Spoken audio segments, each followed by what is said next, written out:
There's a lot that goes into picking a character in a fighting game. There's the sentimental value. Who is your childhood favorite?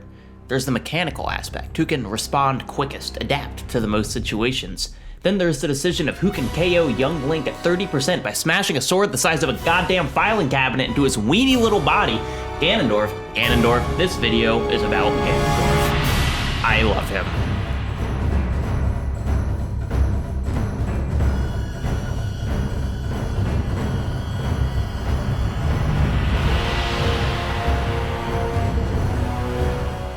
I'm revealing my age a little bit here, but the first time I encountered Ganondorf was in Twilight Princess.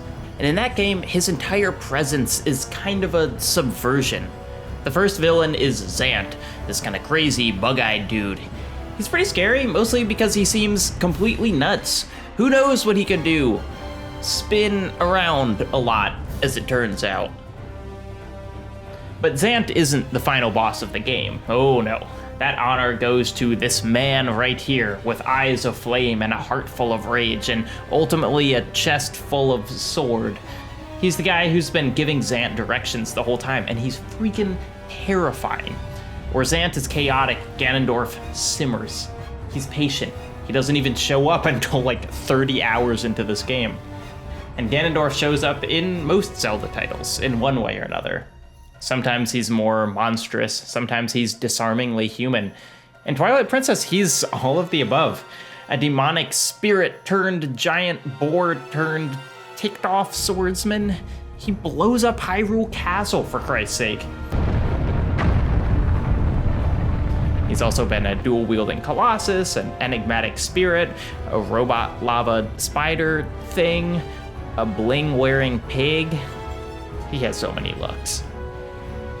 And in Super Smash Bros., the iconic fighting series where everyone from Nintendo lore comes to knock each other's teeth out, Ganondorf, Lord of Darkness, Hyrule's demise, got to be a slower Captain Falcon.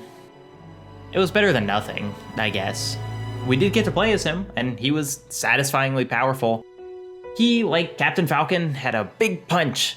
He grunted a lot. But as a fighter, he was solidly D tier. He was whipped out as a joke or a proof of skill. I'm so good, I can even beat you with Ganondorf. It was humiliating. But fast forward, it's 2019. The world is a much scarier place than the good old Smash Bros. Melee days. The ice caps are melting. Young Sheldon is a TV show. There are other things that are bad. But Smash Bros. Ultimate is out, with every fighter you can shake a stick at and a bunch of sword boys I think they just made up, and Ganondorf is still here, and he has not been slacking off. Oh là là, les tech chase! Oh! The thing is, you might not know it at first, because Ganondorf usually looks like he's losing for almost all of a match. Smash characters really wildly vary in their speed and attack output. Pichu, for instance, is an incredibly quick little rodent. It can toss Ganondorf up, combo him in the air, dodge most of his attacks, and generally cover about 1,000% more distance during any given match. Aside from a few stray attacks, Pichu is controlling this match, right? Well, sure. Until... It's work. That's the ting!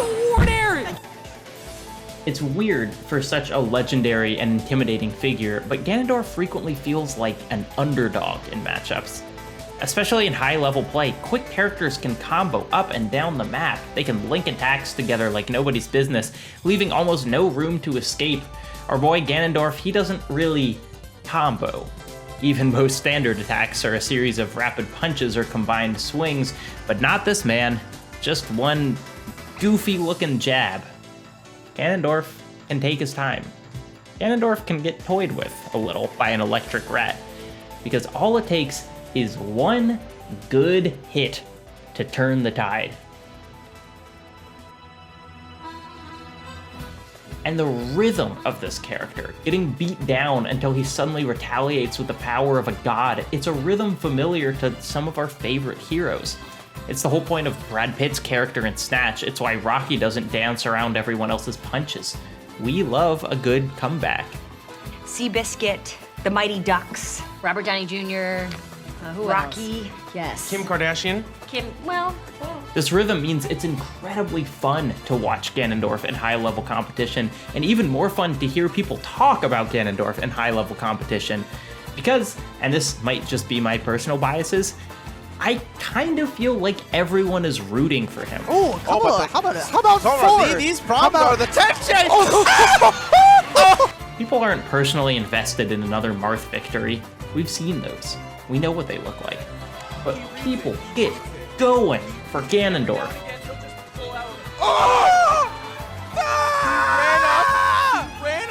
When people talk about good fighting animation, one of the most frequently brought up subjects is hit stop. Hit stop is basically what it sounds like.